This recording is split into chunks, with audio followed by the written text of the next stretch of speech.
vamos para aquilo que está bombando nesse momento, que a gente está percebendo, não só nesse momento, há alguns anos a gente já vem vendo essa crescente, que é a advocacia empresarial, né? Aí tem uma pergunta, assim, tem uma forma de pesquisa que bomba ali no Google, que é assim, quanto ganha um advogado empresarial? Então eu gostaria de começar contigo, Rodolfo, fazendo que você puxasse um paralelo da seguinte forma: o salário de um advogado associado, trabalhando para um escritório empresarial, certo? Que até tem essa figura lá na Valim, depois o Yuri pode compartilhar na Melo como é que é isso, plano de carreira para um advogado empresarial, versus um cara que abre um escritório e vamos considerar um escritório de pequeno, médio porte, sabe? De 4, 5 aninhos, pra gente fazer um paralelo para saber onde o cara pode chegar com 5 anos sendo associado e onde ele pode chegar sozinho com 5 anos.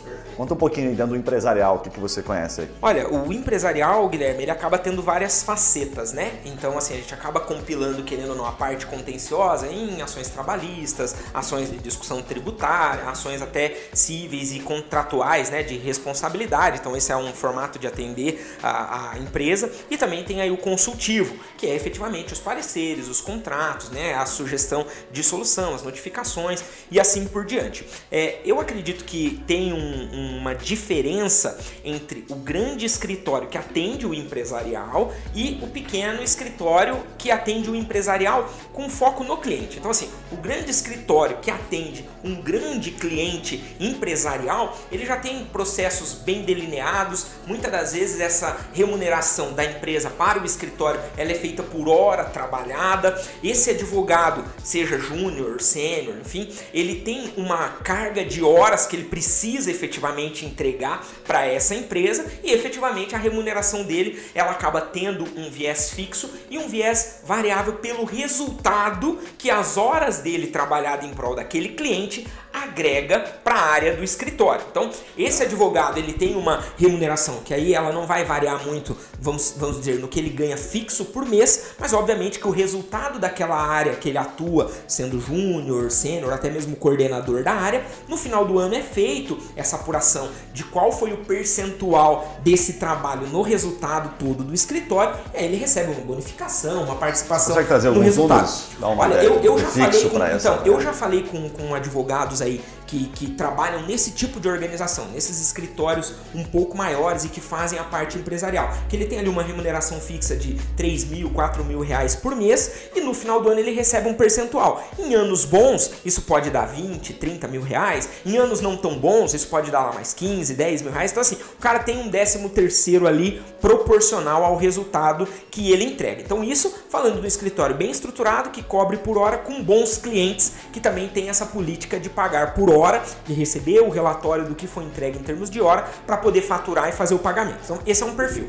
Outro perfil aí é do escritório menor ou do escritório que nem se falou do advogado que está na raça ali, 5 aninhos de formado, que é só ele e ele tem os clientes dele ali. Normalmente, como esse cara é remunerado atendendo uma pequena empresa? Tem basicamente 2 formatos. Um que ele cobra uma mensalidade ali que varia de 500, mil reais, 300 reais, 1.500, 2 mil reais, depende do tamanho da empresa e do quanto de demanda essa empresa traz. Então ele tem aquele ali fixo, né? E ele tem um variável que depende de demandas. Então ele faz mais ações, ele fatura mais valores. Faz menos ações, fatura menos valores. Então, se a gente pegar, só que eu digo, pela dificuldade desse tipo de escritório e desse tipo de empresário, não é a maioria. E muitos advogados sonham com isso. Ter na carteira 10 clientes mensais que paguem um valor fixo pela atuação, que paguem mais um plus aí por trabalho adicional que ele entrega. Mas aí, então, falar de um advogado que atua nesse formato, que tem uma carteira ali de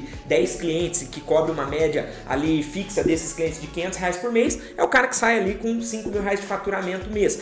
Ele sendo sozinho, muitas das vezes trabalhando de casa e tudo mais, ele tem um bom resultado. O que é a dificuldade desse cara? Profissionalizar a atuação dele também para poder crescer, para poder ter mais empresas. E aí ele vai precisar de um sócio, de um associado, de um estagiário para ajudar ele. Então essa é a dificuldade do cara pequeno, que atende pequenas e que está sozinho no game. E essa é a realidade do cara que trabalha no escritório maior, que tem um atendimento de clientes maiores que pagam um ticket médio um pouco maior. Então eu faria esse paralelo dessas duas realidades na área empresarial. Aí obviamente tem o advogado que atende o empresarial, só só em causas trabalhistas, por exemplo. Então esse acaba cobrando por demanda. Então, às vezes cobra lá R$2.000, R$3.000 por demanda ajuizada. Então, ele acaba tendo uma variável que no longo prazo mantém uma média, mas ele acaba dependendo da quantidade de contencioso que essas empresas têm.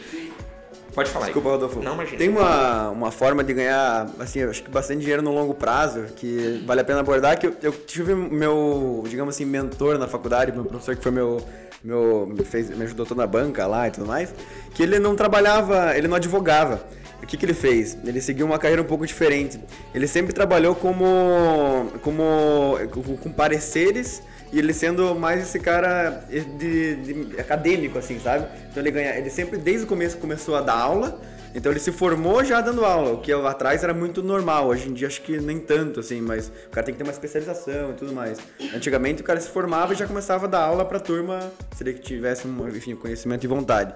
E ele nunca advogou de fato, mas é um cara que hoje, assim, conhecendo bem ele, é muito bem de vida, assim. E qual que é o grande negócio dele? São poucos clientes e grandes causas. E esse cara, né, não vou falar nome porque vou falar valores, assim, eu lembro de casos que ele, esse mês, cara, tirei pouco, tirei R$70.000. Esse mês eu tirei pouco, tirei R$50.000. Esse mês arrebentei, vou tirar aqui 3 meses de férias, porque entrou um alvará aqui de uma causa, tirei quase 1 milha. Era normal isso? Sim, até deixando bem claro, isso que eu tô falando, Guilherme, é o que você não vai achar no Google, é o que você não vai achar na Exame, é o que você não vai achar na Advocacia 500. Por quê? Porque ali estão os grandes. Então, efetivamente, se você quiser...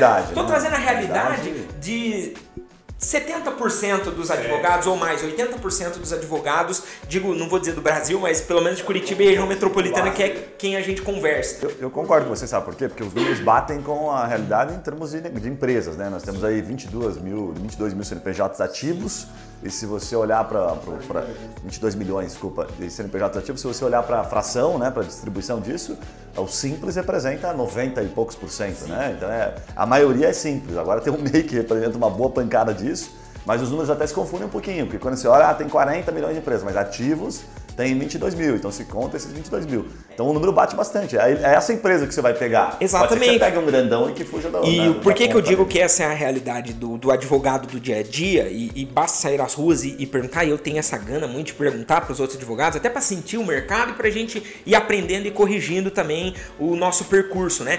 Mas por que eu digo que isso não é o que está na revista? Porque o que está na revista está na revista. Então assim, você quer saber efetivamente os 500 maiores escritórios do Brasil, como é o plano de carreira deles, como é o sistema de remuneração, isso é divulgado, isso tá na internet, isso tá na revista. Então assim, esses planos de carreira, eles são divulgados. Você pega pesquisa por área, por exemplo, que são divulgados em sites de headhunter e tudo mais, tem ali, cara, advogado sênior, que fale 2 idiomas, com possibilidade de mudança, que tenha 5 anos de experiência, salário de R$7.000. Então assim, isso tem. Então o grande escritório, a grande empresa que quer efetivamente contratar advogados e tal, essa informação ela é pública. Então o advogado que eventualmente quiser uma carreira corporativa, no sentido de entrar como advogado, depois virar um coordenador de área, depois ser um assessor jurídico, depois ser um diretor jurídico de empresas grandes, né, multinacionais, enfim, né, Curitiba tem bastante, São José dos Pinhais também. Então assim, é uma outra modalidade, e as informações que eu estou dando, elas não são essas, porque essas estão divulgadas. Então,